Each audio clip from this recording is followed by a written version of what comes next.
Welcome to my YouTube channel Vavilala Swaruparani.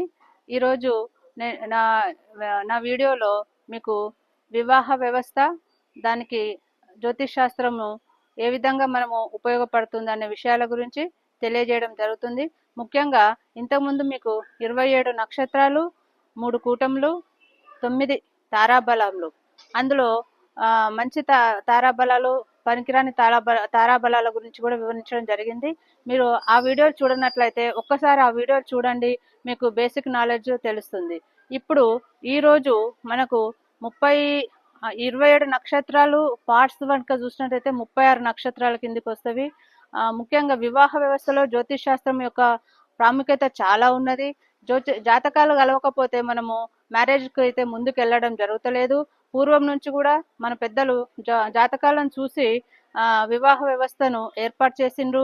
పెళ్లి వరుడికి వధువుకు ఇద్దరికి కూడా జాతకాలు కలిసినట్లయితేనే ముందుకు పోవడానికి ఆచారము మన హిందూ సాంప్రదాయంలో ఉంది. సరే, ఈ రోజుల్లో మనము ఎక్కువ చూడకున్నా కూడా మినిమం పాయింట్స్ అయితే చూడాలి. 18 గణాల కంటే ఎక్కువ వచ్చినట్లయితేనే మనము ఆ జత ముందుకెళ్తుందని అనుకోవచ్చు. కాబట్టి ఆ విషయాలు మీకు తెలవాలి అంటే ఈ నక్షత్రాలకు ఒక్కొక్క నక్షత్రము వరుడికి కానీ వధువుకు కానీ ఆ నక్షత్రంలో పుట్టిన వ్యక్తికి ఎన్ని పాయింట్లు ఏది విధంగా వస్తుందనే విషయాలు నేను రాబో వీడియోలో తెలియజేస్తాను. తప్పనిసరిగా 18 కంటే ఎక్కువ ఉంటేనే ఆ మ్యారేజ్కి ముందుకు వెళ్లాల్సిన అవసరం ఉంటుంది.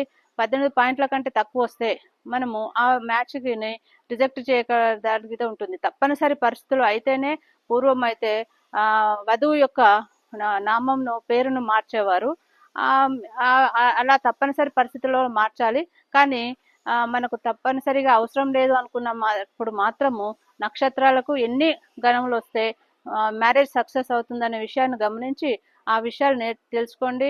ప్రతిసారి కూడా మనం ఒక అమ్మాయికి కానీ అబ్బాయి కానీ పెళ్లి సంబంధాలు చూడాలి అంటే మినిమం ఒక 10 బయోడేటాలు 20 బయోడేటాలు చూడాల్సి వస్తుంది. మరి ప్రతి బయోడేటాలో ఆ జాతకం కలిసిందా కలవలేదు అంటే మనము గురువు గారిని సంప్రదించాలంటే మనకు ఇబ్బందులు.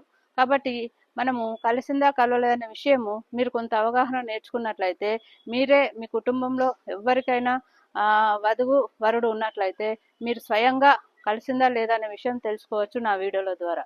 Thank you friends. Welcome to my YouTube channel. Hello everyone, welcome to my YouTube channel. అందరు ఎలా ఉన్నారు? మీరందరూ బాగుండాలని కోరుకుంటూ మై యూట్యూబ్ ఛానల్కు స్వాగతం, సుస్వాగతం. ముఖ్యంగా నేను గత వీడియోలలో 27 నక్షత్రాలు, 9 కూటములు, 9 తారాబలాల గురించి మీకు తెలియజేయడం జరిగింది. 27 నక్షత్రాలు అంటే అశ్విని టు రేవతి నక్షత్రాలు. ఆ తర్వాత అది తారాబలము అంటే జన్మతార, సంపత్తార, విపత్తార, క్షేమతార, ప్రత్యేకతార, తర్వాత సాధనతార, నైదనతార, మిత్రతార, పరమమిత్రతార. ఈ తారాబలం గురించి కూడా గత ఒక 5-6 వీడియోలలో పూర్తిగా తెలియజేయడం జరిగింది. ఇది జ్యోతిష్ శాస్త్రంలో మనము నిత్య జీవితంలో వాడుకోవాలి, నిత్య జీవితానికి యూజ్ చేసుకోవాలి అంటే తప్పనిసరిగా బేసిక్ పాయింట్లను మనం నేర్చుకోవాల్సిన ఆవశ్యకత ఎంతో ఉంది. ఆ బేసిక్ పాయింట్లు కనుక మీరు నేర్చుకున్నట్లయితే ఇంకా నెక్స్ట్ జ్యోతిష్ శాస్త్రమును వివాహ వ్యవస్థలో ఏ విధంగా ఉపయోగపడుతుంది. ముఖ్యంగా మన హిందూ ధర్మశాస్త్ర ప్రకారము పూర్వం నుండి కూడా జ్యోతిష్ శాస్త్రంను మనము వివాహ వ్యవస్థలో చాలా ఉపయోగిస్తున్నాము. ముఖ్యంగా ఒక వధువు వరుడు మన ఇంట్లో పెళ్లి కావాల్సిన అమ్మాయి కానీ అబ్బాయి కానీ ఉన్నట్లయితే ముఖ్యంగా మనము జాతకాలను సరిచూసుకొని వివాహ వ్యవస్థను ముందుకు తీసుకెళ్తున్నాము. జాతకాలు ఓకే అనుకుంటేనే ఆ వధూవరుల ఎంపిక అనేది జరుగుతుంది. మరి వధూవరుల ఎంపిక జరగాలి అని అంటే తప్పనిసరిగా వాళ్ళ యొక్క నక్షత్రాలను తెలుసుకోవాల్సిన ఆవశ్యకత ఉన్నది. ఆ నక్షత్రాల ఆధారంగా మన హిందూ శాస్త్ర వ్యవస్థ ప్రకారము 18 గణముల కంటే ఎక్కువ వచ్చినట్లయితే మనము వివాహానికి ముందుకెళ్ళడానికి అవకాశము ఉంటుంది. 18 కంటే తక్కువ పాయింట్లు కనుక వచ్చినట్లయితే ఆ వధువు కానీ వరుడు కానీ జాతకము సరిపోలేదు అనే ఉద్దేశంతో మనం వాటిని వదిలివేయాల్సిన పరిస్థితి ఉంటుంది. మరి 18 పాయింట్లు, 18 కంటే ఎక్కువ పాయింట్లు, 18 కంటే తక్కువ పాయింట్లు వచ్చి ఎట్లా ఎట్లా తెలుస్తుంది అనే విషయాన్ని ఈరోజు మీకు తెలియజేస్తున్నాను. మనకు యాక్చువల్గా 27 నక్షత్రాలు, కానీ రాశుల ప్రకారం చూసినట్లయితే కొన్ని కొన్ని నక్షత్రాలు 1, 2 పాదాలు ఒక దాంట్లో ఉంటవి, 3, 4 పాదాలు ఒక దాంట్లో ఉంటవి.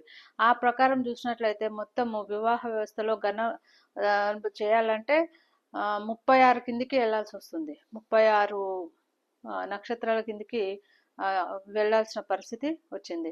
ముఖ్యంగా ప్రతి నక్షత్రానికి కూడా మనకు మనము గణము, తర్వాత ఏ గణము, గణాలు 3 రకాలు: దేవగణము, మనుష్య గణము, రాక్షస గణము. కొన్ని కొన్ని నక్షత్రాలకు దేవగణం ఉంటుంది, కొన్ని కొన్ని నక్షత్రాలకు మనుష్య గణం ఉంటుంది, కొన్ని నక్షత్రాలకు రాక్షస గణం ఉంటుంది.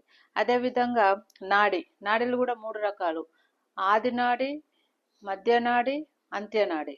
ఒక్కొక్క నక్షత్రానికి ఈ నాడులు కూడా డిఫరెంట్గా ఉంటుంది. ఆ తర్వాత యోని అంటే జంతువు రూపకంగా ఉంటుంది. అవి కూడా ప్రతి నక్షత్రానికి డిఫరెంట్గా ఉంటుంది. ఇవన్నీ కలిసి కూడి 18 పాయింట్లు కనుక వచ్చినట్లయితే వివాహం ముందుకు వెళ్ళొచ్చు అనే జాతకము తెలియజేస్తుంది. అయితే మనం మొట్టమొదటి నక్షత్రము అశ్విని నక్షత్రం గురించి తెలుసుకుందాం. అశ్విని నక్షత్రం కనుక చూసినట్లయితే 1, 2, 3, 4 పాదాలు. ఇవి చూ, చే, చో, లా. ఈ జన్మనామం ఉన్నట్లయితే ఇవి అశ్విని నక్షత్రము మేషరాశి కిందికి వెళ్తుంది. ఏంటిది? చూ, చే, చో, లా. ఇది అశ్విని నక్షత్రము దేవగణముకు సంబంధించింది. దీని యొక్క నాడి ఆది నాడి. తర్వాత దీని యొక్క యోని గుర్రము, అంటే జంతువు గుర్రం లాగా ఉంటుంది. తర్వాత ఇది మేషరాశి కిందికి వస్తుంది. అశ్విని నక్షత్రము 4 పాదాలు కూడా మేషరాశి కిందికి, మేషరాశి 1వ రాశి మేషరాశి కిందికి వస్తుంది. తర్వాత వీరి యొక్క వ్యక్తిత్వం మీద ఉంటే మొదటి అడుగు వేసే ధైర్యవంతులు. అశ్విని నక్షత్రాలు ఏ విధంగా ఉంటారంటే మొదటి అడుగు వేసే ధైర్యవంతులు. అశ్విని దేవతలు వీరికి దేవతలుగా ఉంటారు. ఈ కేతువు ఈ ఆధిపత్యం వహిస్తాడు. అశ్వినికి కేతువు ఆధిపత్యం. నేను అశ్వినికి మూల మగ ఈ 3 నక్షత్రాలకు కూడా కేతువు ఆధిపత్యము వహిస్తాడు. మరి ఇప్పుడు ఈ అశ్విని నక్షత్రము వరుడికి కానీ వధువుకు కానీ ఒకవేళ ఒక మ్యాచ్ వచ్చింది అనుకుంటాము, మరి ఆ నక్షత్రముకు ఎన్ని పాయింట్లు వస్తుంది అనేది ముఖ్యంగా ఈ రోజు నేను తెలియజేస్తున్నాను. మీరు జాగ్రత్తగా గమనించండి, వినండి. తర్వాత ఈ షీట్ కూడా నేను అప్లోడ్ చేస్తున్నాను, చూడండి. ముఖ్యంగా అశ్విని నక్షత్ర జాతకులకు ఒకవేళ అశ్విని నక్షత్రం ఉన్న అబ్బాయి కానీ అమ్మాయి కానీ జాతకం వస్తే మనకు 28 పాయింట్లు వస్తాయండి. తర్వాత భరణి నక్షత్రం ఉన్న జాతకం వస్తే 33 పాయింట్లు. తర్వాత కృత్తిక 1వ పాదం ఉన్న నక్షత్రం వస్తే 28వ పాయింట్లు. తర్వాత కృత్తిక 2, 3, 4 పాదాలున్న వ్యక్తి వస్తే 18 పాయింట్లు వస్తుంది. తర్వాత రోహిణి వస్తే 21. తర్వాత మృగశిర 1, 2 పాదాలు కనుక వస్తే 22. తర్వాత మృగశిర 3, 4 పాదాలు వస్తే 26. తర్వాత ఆరుద్ర నక్షత్రం వస్తే 17 మాత్రం వస్తున్నవి. ఆరుద్ర నక్షత్రము మనకు 18 కంటే తక్కువ వస్తున్నాయి కాబట్టి ఈ నక్షత్రం వచ్చిన బయోడేటాను మనము ఆలోచించాల్సిన అవసరం ఉంటుంది. ఎందుకంటే 17 పాయింట్లే వస్తున్నవి. తర్వాత 9 పునర్వసు 18 అండి. తర్వాత 10 పునర్వసు 4వ పాదానికి 22 పాయింట్లు. తర్వాత పుష్యమికి 31 పాయింట్లు. తర్వాత ఆశ్లేషకు 27. తర్వాత మఘకు 21, పుబ్బకు 26. ఇక్కడి వరకు ఓకే అండి. ఇక్కడి వరకు కూడా మనకు ఒక ఆరుద్ర నక్షత్రమే కలవలేదు, మిగతా అన్ని కూడా కలుస్తున్నవి. నెక్స్ట్ ఉత్తర నక్షత్రం వచ్చేటప్పటికి 1వ పాదానికి 17 పాయింట్లే వస్తున్నాయండి. ఇక్కడ మీరు తప్పనిసరిగా ఆలోచించాలి. ఎందుకు ఆలోచించాలి? 18 కంటే తక్కువ వచ్చినవి. నెక్స్ట్ ఉత్తర 2, 3, 4 పాదాలకు 11 పాయింట్లే వస్తున్నాయి కాబట్టి ఇంకా ఎక్కువగా ఆలోచించాలి. మనము దీనిని చాలా ఆలోచించి మాత్రమే డిసైడ్ చేసుకోవాల్సిన అవసరము ఉంటుంది. తర్వాత హస్త నక్షత్రానికి 9 పాయింట్లు మాత్రమే వస్తున్నాయండి. ఇది కూడా మనకు రిజెక్ట్ చేయాల్సిన అవసరము ఉంటుంది. తర్వాత చిత్తాకు 13 పాయింట్లు వస్తున్నాయి. ఇక్కడ కూడా అశ్విని నక్షత్ర జాతకులకు చిత్తా నక్షత్రము పడదు. తర్వాత చిత్త మళ్ళీ 3-4 పాదాలు వచ్చేటప్పటికి 22 వస్తున్నాయి. అంటే చిత్తల 1-2 పాదాలకైతే 13 వస్తుంది కాబట్టి పడది. అదేవిధంగా 3-4 పాదాలు కనుక వచ్చినట్లయితే 22 పాయింట్లు వస్తున్నాయి కాబట్టి ఇట్స్ ఓకే, పడుతుంది. తర్వాత స్వాతి 26, తర్వాత విశాఖ 22, తర్వాత విశాఖ 4వ పాదం 19, తర్వాత అనురాధ 26.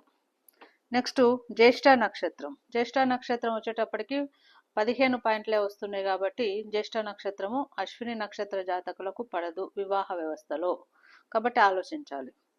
తర్వాత మూలకు 13, ఇది కూడా పడదు. తర్వాత పూర్వాషాఢకు 27 పాయింట్లు వస్తున్నాయి, ఓకే. తర్వాత ఉత్తరాషాఢ 1వ పాదము 24, తర్వాత ఉత్తరాషాఢ 2, 3, 4 పాదాలు 26, తర్వాత శ్రవణంకి 24, తర్వాత ధనిష్టకు 21, ఆ తర్వాత ధనిష్ట 3-4 పాదాలకు కూడా 21. తర్వాత శతభిషము పడదండి, 15 పాయింట్లే వస్తున్నవి. తర్వాత పూర్వభాద్ర 1, 2, 3 పాదాలకు 16 పాయింట్లు, ఇక్కడ కూడా ఆలోచించాలి. తర్వాత పూర్వభద్ర 4వ దానికి 14 పాయింట్లు, ఇది కూడా పడదు. తర్వాత ఉత్తరాభాద్రకు 24 పాయింట్లు, రేవతికి 26 పాయింట్లు. ఈ షీట్ మొత్తం కనుక చూసినట్లయితే మీకు పడే నక్షత్రాలు పడని నక్షత్రాలు అర్థమైపోయి ఉంటవి. మీరు బేసిక్గా ఒక బయోడేటా చూసినప్పుడు అశ్విని నక్షత్ర జాతకులు ఏం చూడాలి అని అంటే, మనకు పడని నక్షత్రాలు ఒక్కసారి మళ్ళీ చెప్తాను చూడండి. ఆరుద్ర 17 పాయింట్లు వస్తుంది, పడది.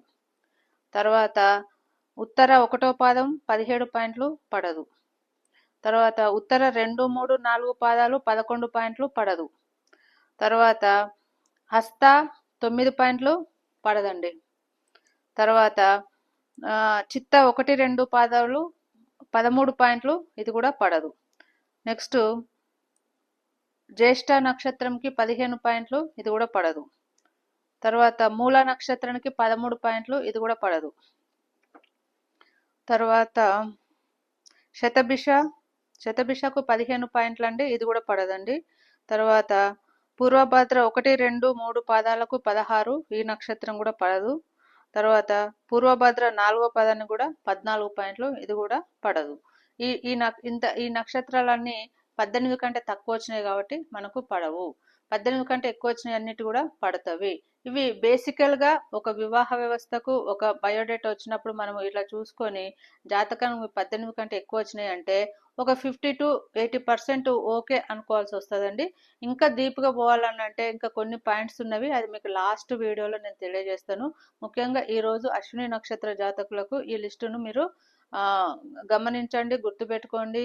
మీ ఇంట్లో వధువు కానీ వరుడు కానీ ఉన్నట్లయితే తప్పనిసరిగా ఈ నక్షత్రాలను పోల్చుకొని వివాహ వ్యవస్థలో జ్యోతిష్ శాస్త్రమును నిత్య జీవితంలో ఉపయోగపడే విధంగా మీరు నేర్చుకోండి. ఈ నా వీడియోలను నాకు ఇంకా ప్రోత్సాహం ఇచ్చినట్లయితే మీకు ఇంకా మంచి వీడియోలను తయారు చేసి మీకు ముందుకు తేగలను.